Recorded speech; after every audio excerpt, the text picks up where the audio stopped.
Hello and welcome once again to Last Warning Truth Ministries. Welcome to another video from our YouTube page. Today we're going to be talking about something interesting. As most of you know, I grew up Seventh-day Adventist for the great majority basically of my life. And if I was to identify with a particular religion in regards to a lot of the truth that they preach, I would probably identify as a Seventh-day Adventist. Although I continue to progress and I continue to study scripture, and more light, especially for the last days, has been given.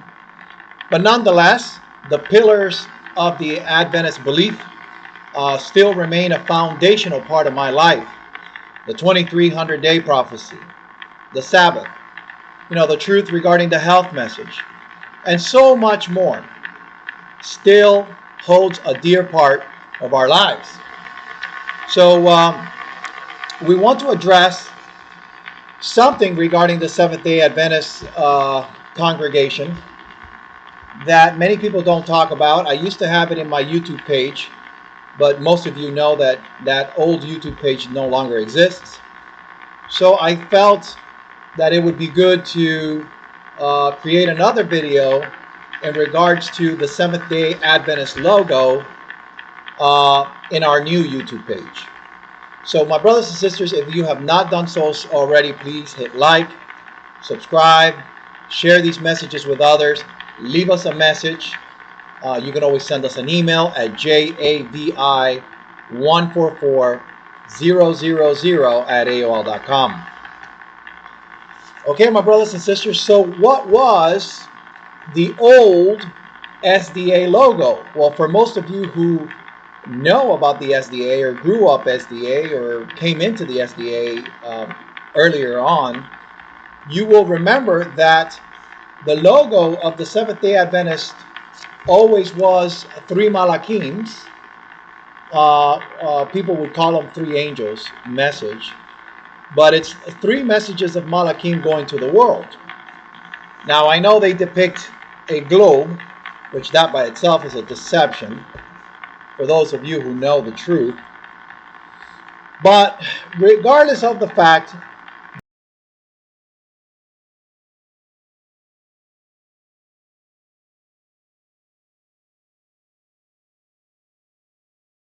the Father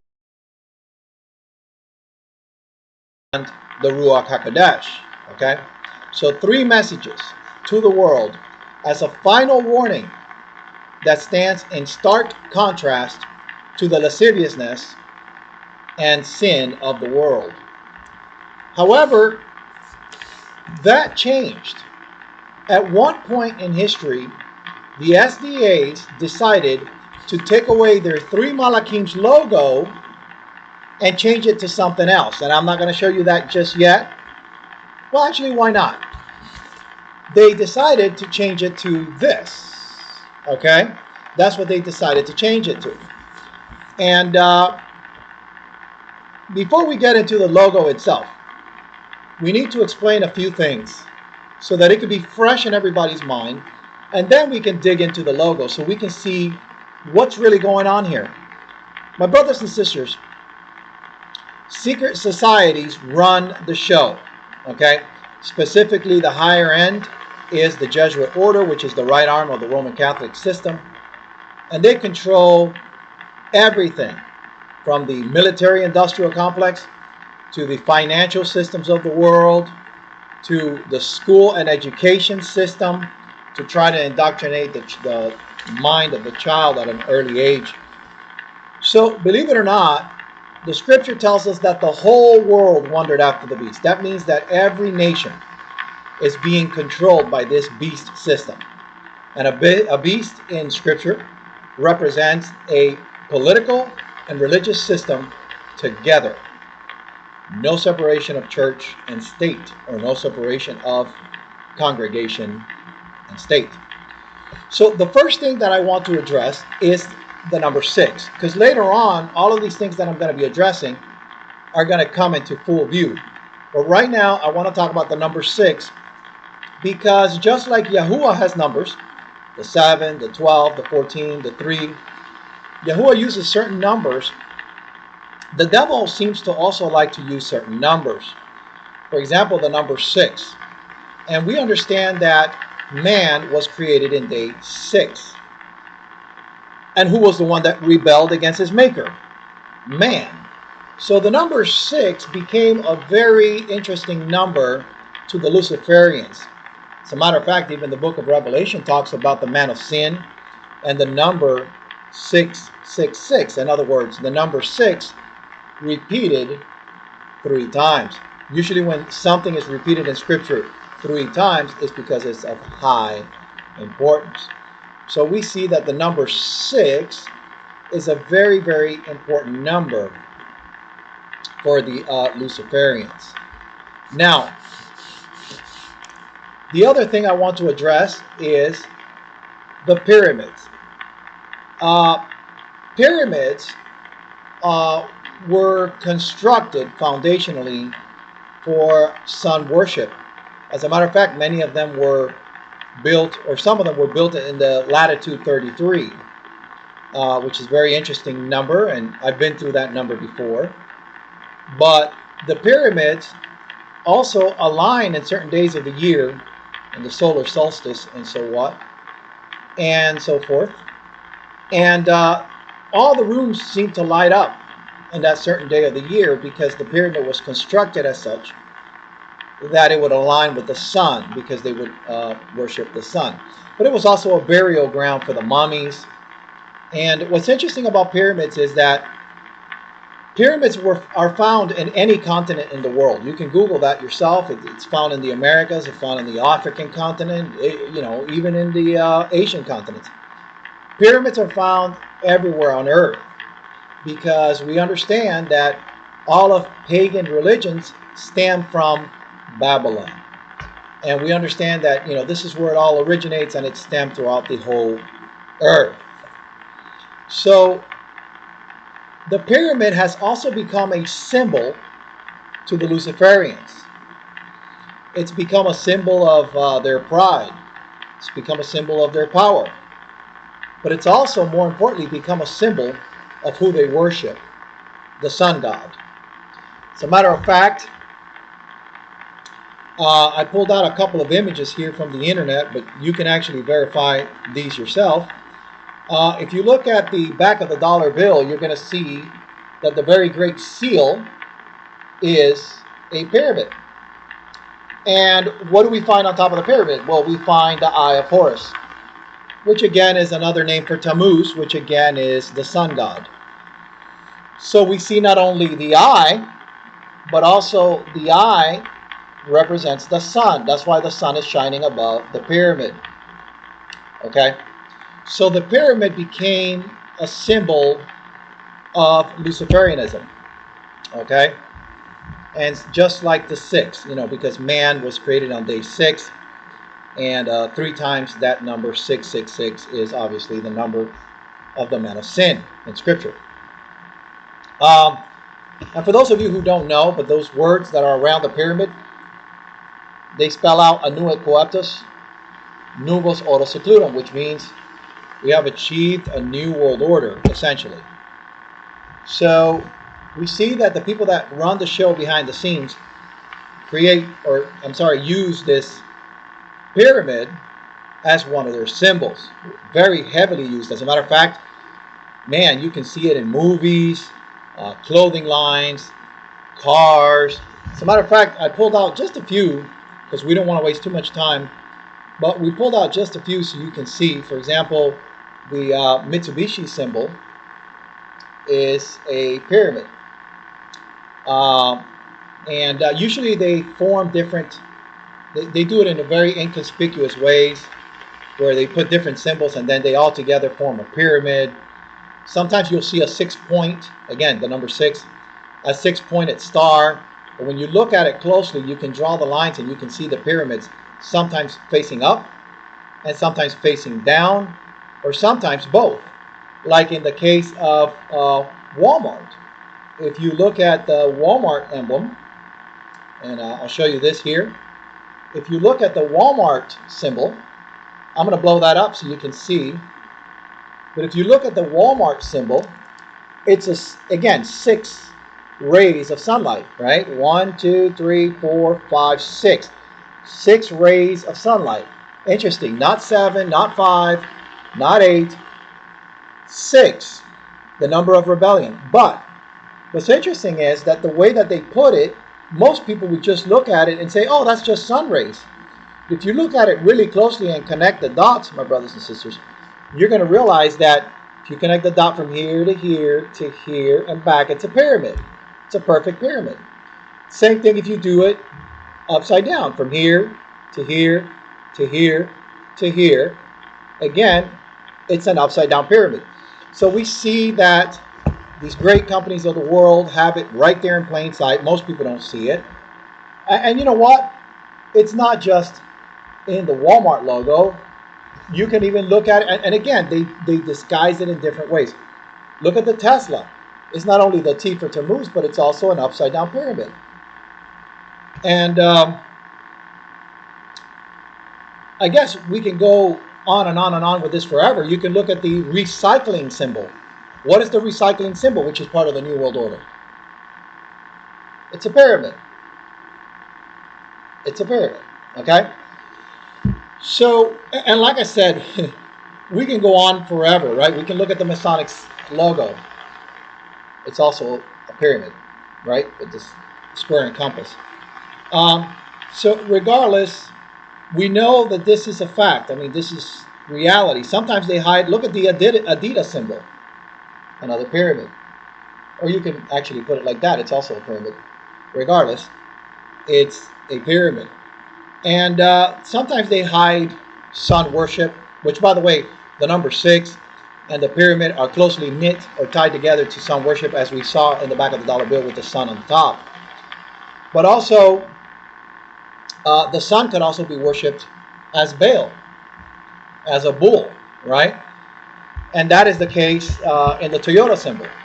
The Toyota symbol has the bull, right? The bull, which is Baal, sun worship. Again, we see the sun worship being hidden in many, many different ways. Obviously, the pyramid and the number 6 are very highly occultic numbers and symbols, and I don't think anybody would deny this. I don't think anybody would deny this.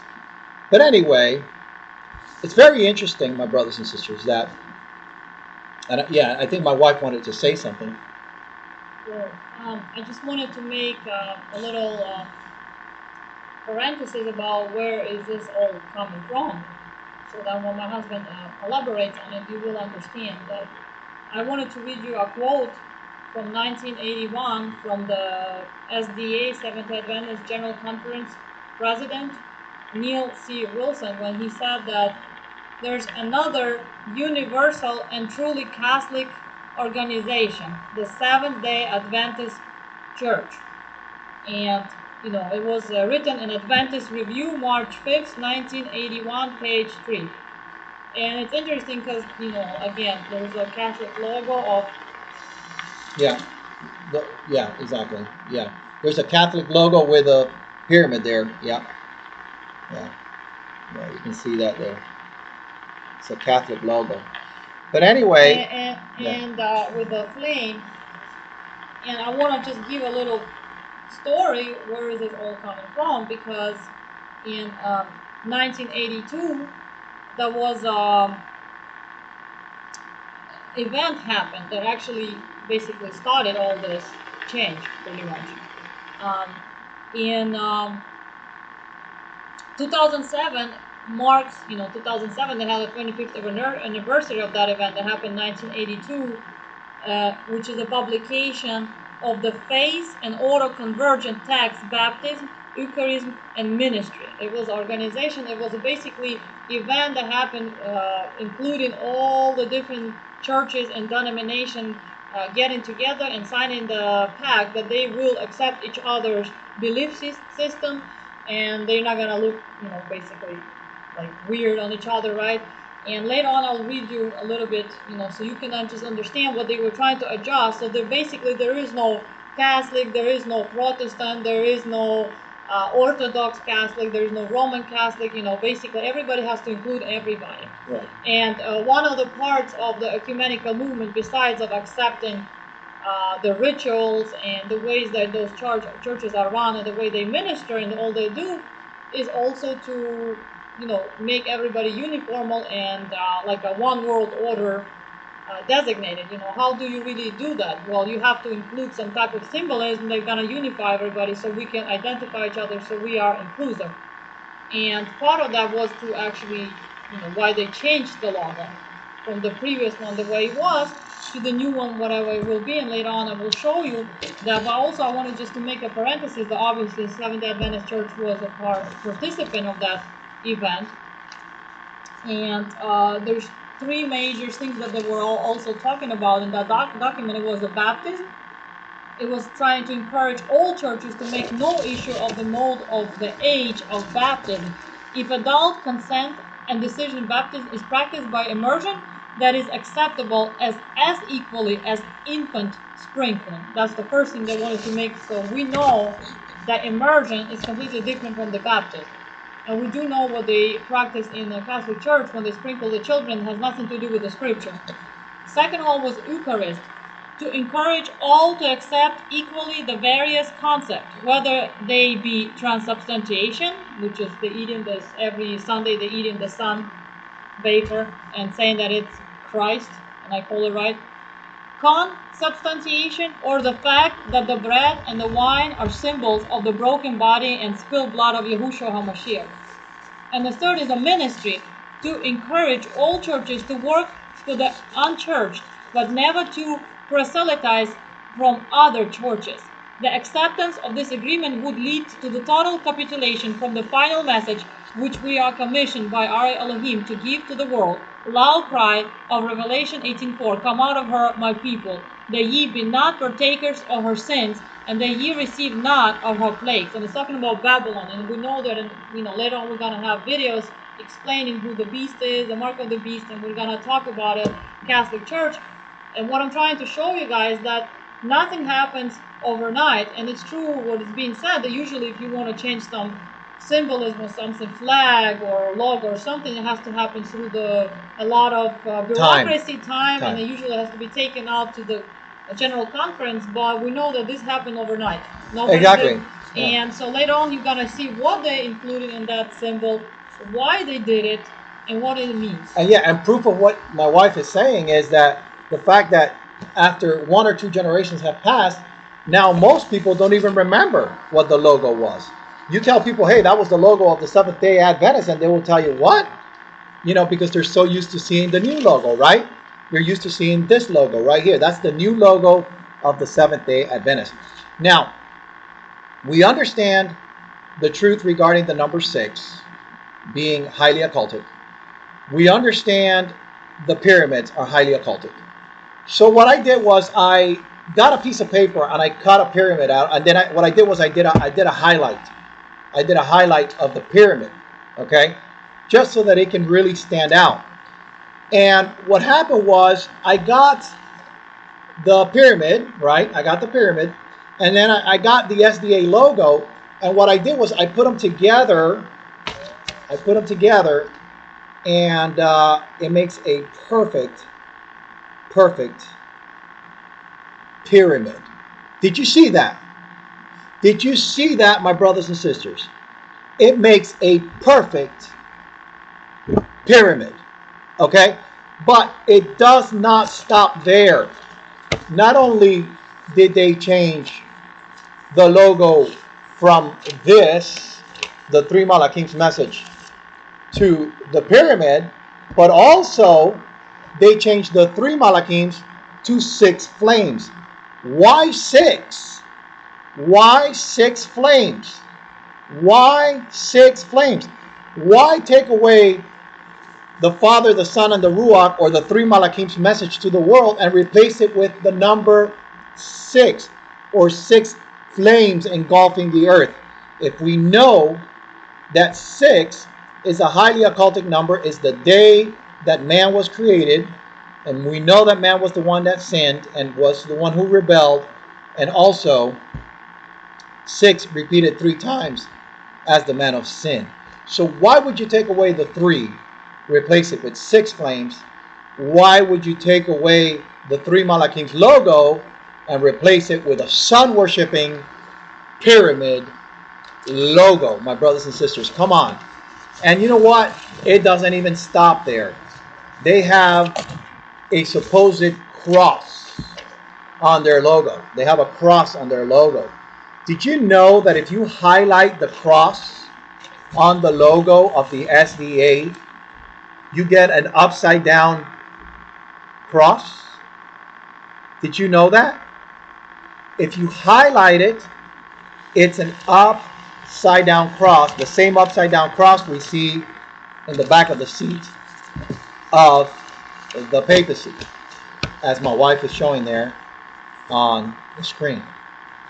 So with that being said, I'll let my wife take over because she wanted to mention a few things. But my brothers and sisters, if we don't see the connection of the Luciferian system to the SDA logo and to the SDA practices of today, then I guess nothing can help us. We have been blinded by society. We have been normalized and blinded by the papacy, the secret societies, whatever the case may be. But if we cannot see what is being placed upon in front of us in plain sight, I don't know what else to show you.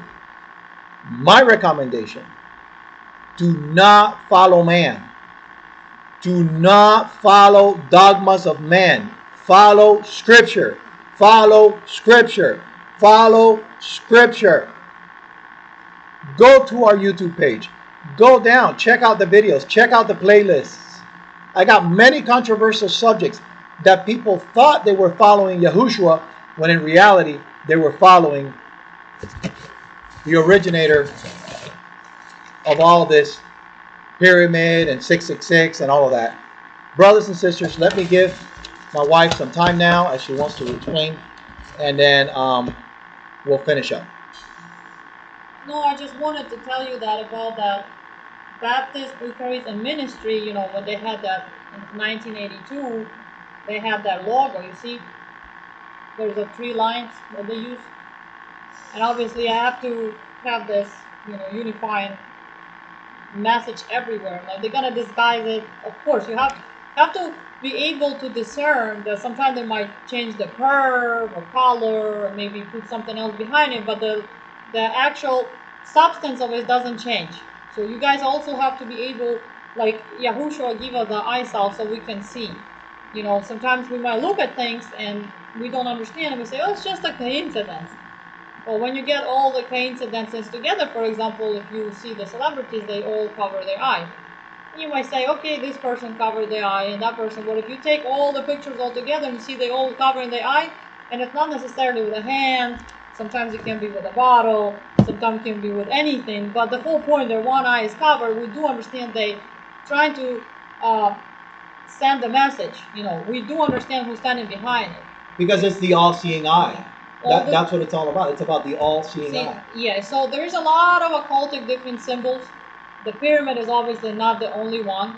So sometimes you might not see the pyramid, you might see the bird. When they tell you, oh, it's an eagle, for example, it's actually the phoenix that's coming out of flames. So, for example, the bull, or it can be letter T for Tammuz, or it can be the sigil of Satan that we have in a Google, and we have in a Safari or whatever. We have all those things like Google 666. You see, like there's a lot of things like male, for example. We get a male.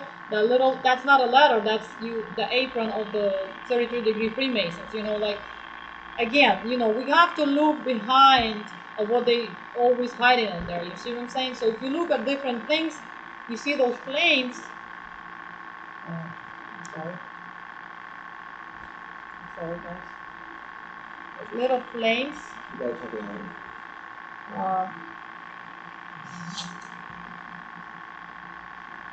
which flames? These right here?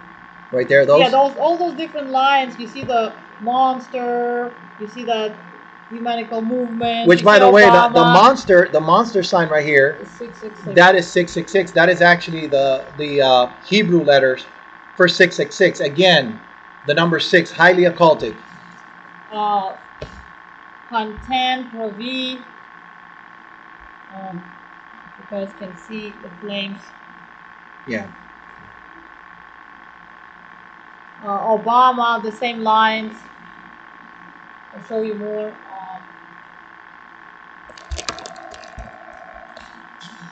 Trying to see if the camera allows to see it.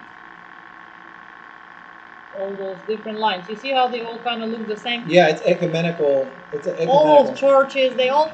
So, because you have to understand, guys, that sometimes you might put words or something, but when people who are behind the curtains, for example, and they are out there communicating, the same thing like head shaking or signs, when you see like this or like this, you know, all those things that they do are like this, they hide the hand.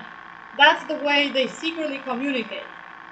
Because remember, it's always a double speech. For example, like politicians, they stand out there, they have a speech they have to give, but in reality they communicate something else. And why the scripture says when people die of lack of knowledge, because the scripture is not only talking to us about Messiah and his life, death, and resurrection, and his second coming, and first coming and second coming, but it also talks to us about the devil. How do we identify the devil? Because devil is doing everything to make it look like he doesn't exist. And then whatever he now opens up, he does exist. Like we can see now for the past 10 years, the movies, the song, all the industry, you know, entertainment industry just booming, especially the past several years. It's to the point it's disgusting to look at it, how open they are, you know. But at the same time, they make it look funny, like the devil is a red, you know, creature with horns, you know. So it's people can think that this is just a cartoonish and they do it on purpose to make it look so bad. But he's making it look like so funny, so people don't really believe that he exists. So they rather just reject any type of belief system, you know, and just live their life, whatever. The life is here and I'm gonna live it. But the truth is, the scripture tells us how to identify him. That he's not a creature with hoofs and horns. He's actually been a pretty beautiful being in the beginning. I don't know how he looks right now, but he also hides behind different religions, the names of different sun gods in different religions. So it's the same person, okay? And he hides behind many logos, including the SDA logo. Yes, my brothers and sisters, sadly, this is a fact. This is truth. So what I'm advising to everybody who's watching us here on YouTube, don't follow man. Do not follow any institution. The whole world wondered after the beast. How much? The whole world. Do you believe your scripture? Or do you believe the man in the pulpit? Do you believe your scripture? Or do you believe society that tells you that we evolved from monkeys and that we blew up through a big bang and flying through space? Tell me, who do you believe? Do you believe scripture when it tells you that the whole world wandered after the beast? That means even me and you wandered after the beast.